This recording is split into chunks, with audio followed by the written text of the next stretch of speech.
Okay, well this little fella has become massively, hugely fashionable and popular in the last few years. This is the Chod Rig. It's probably the rig that we get asked most how to tie and how to make correctly, because working with stiff materials isn't always easy, or it hasn't been. So I'm going to take you through how to fish this rig. It's a chod on the line rig. I know that some people are advocating fishing this on lead core, and sometimes great big long lengths of lead core, not very safe. You know, in the wrong hands, or even in good hands, if you lose a rig that's got meters and meters of lead core in a weedy situation with one of these attached, it's a recipe for disaster. So we tend to fish them on the line, and I'll show you exactly how we set that up. Now, the choddy has been made a lot more easier to tie thanks to this, which is a new chod filament material, which I genuinely believe is better than anything else that's out there. It's easier to make stiff rigs with this, it's just easier to work with.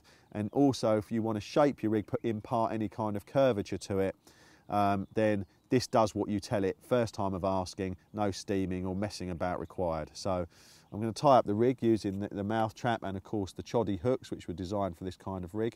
I used a 25-pound mouth trap with a size 6 choddy, principally because you're fishing a stiff rig, get it as stiff as you can. Make your rig using the natural curve in the material.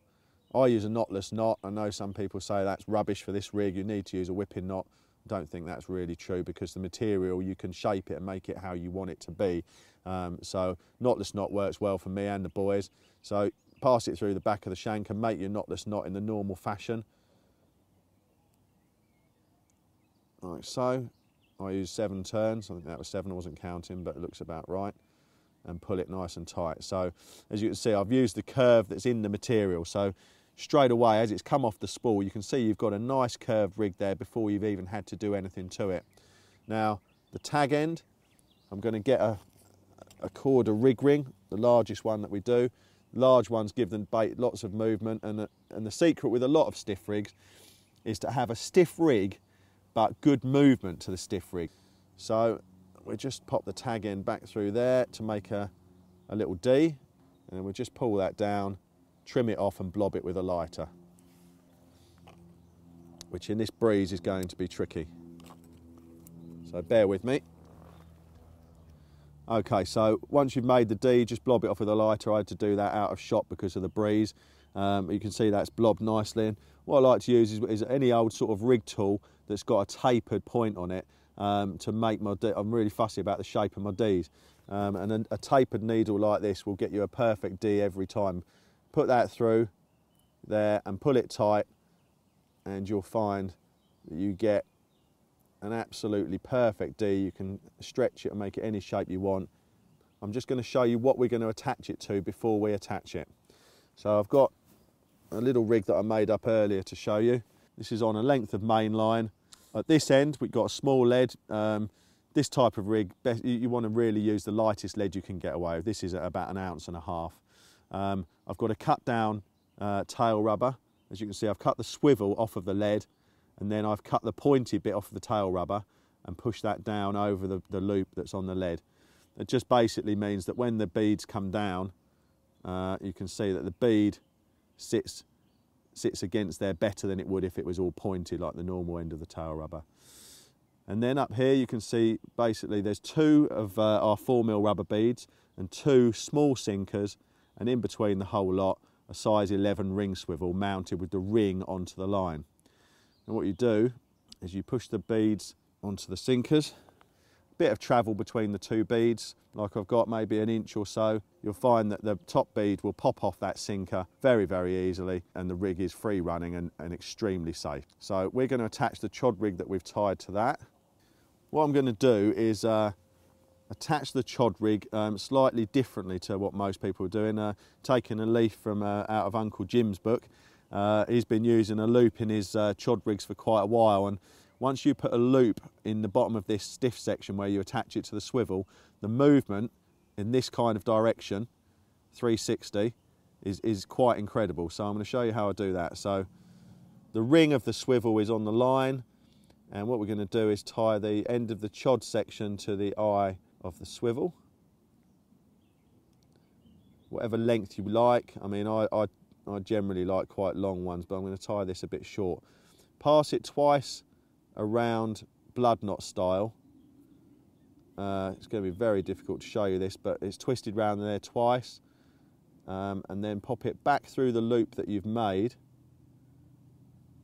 like so. Hopefully you can see that, and then back through the first loop, or the loop that you've just made to create that. It's basically a 2-turn tuck blood knot, so you can look that up.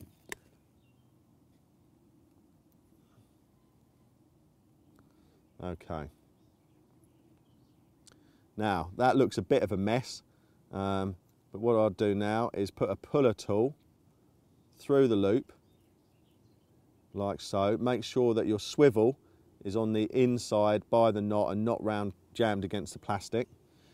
Take a swivel lead or another puller tool, pass it over your hook point,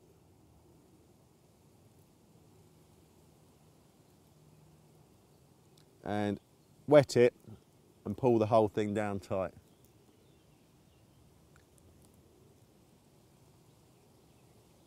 There we go. Now, you'll see what we've done here. If I'll just trim that off before I show you. So, what you end up with is a beautifully formed round little loop knot against the swivel eye. And not like any of these big loop knots, because that is tied using a 2-turn, twice tucked blood knot, under pressure that will close down if you're playing a fish. This material is extremely robust, and the sliding of the knot won't damage it. But at the same time, unlike a grinner knot or something like that, you can hook this onto your rods, pack them away, and it won't close down. All you need to do is keep putting your tool through it, your puller tool, and keeping it nice and round like that. But beautiful little round loop. So once you've got that in there, I like to impart, like all of us do, a nice little curve to the rig. Dead easy to work with the mouth trap. You can make it go exactly how you want it straight away. That's probably about the right curve. But what you'll see, because of this loop, the movement on the rig in so far how it can spin round 360 degrees is phenomenal.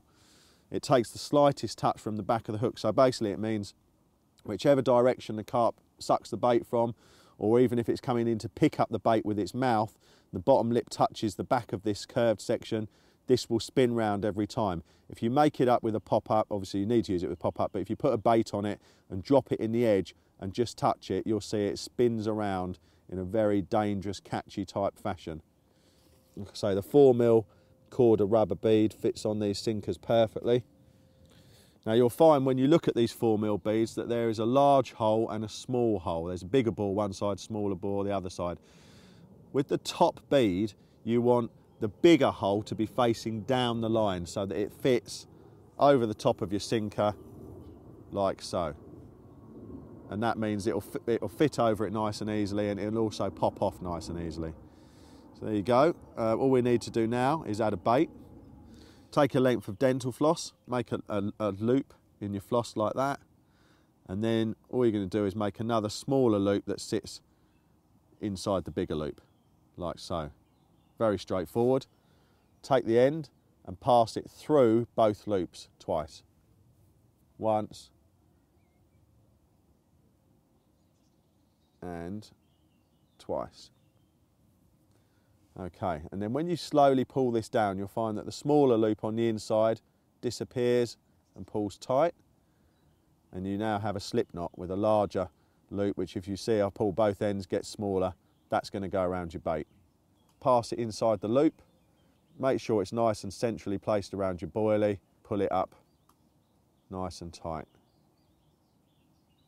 Okay, there we go. Let's put the lead there.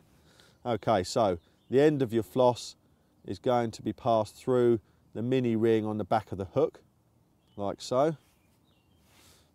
And then we're just going to tie several overhand knots to secure it to the ring, like so. 3 or 4 is fine. Okay, and then we're going to trim that down, leaving a couple of mil. You should be able to see that we're going to take a lighter and just melt those down, which blobs the knot and means that it can never ever come undone. It's effectively like gluing it without glue. So I'm just going to try and do that without the wind getting in the way. I'll show you what I've done in a second. I always cover the D and the part of the hook link with my fingers so that there's no way it can get burnt, because your fingers will burn first, and you'll definitely notice that. It's blobbed and knotted onto the back of that D-ring. We've got a lovely little curved rig, and we've got a nice loop which gives the bait movement, and it gives the rig movement. If you hold the bait in your fingers, look at how the hook can move and pivot right the way round. That's all down to this loop here that we've tied by the swivel. You'll see the last thing I've done is I've just moulded a little bit of putty around the barrel of the swivel. Be careful when you're doing that, because you don't want to reduce or inhibit the movement of the swivel. Doing it like that, as long as that top eye can spin freely, then you'll be all right, especially with that loop. So a little bit moulded around the barrel like that's fine. If you're using a cork ball pop-up, you'll need to put putty on like that. I like cork balls because sometimes my baits are out for a long time. If you're fishing short sessions, then something like this sort of proprietary shelf life pop-up, this is a mainline one, will hold up your Chod rig with either little or no putty for 6 to 8 hours, and that's fine. But like I say, I like a cork ball, so a bit of putty around the swivel, make sure you don't reduce the movement of it, and you're ready to go. That's the chod on the line.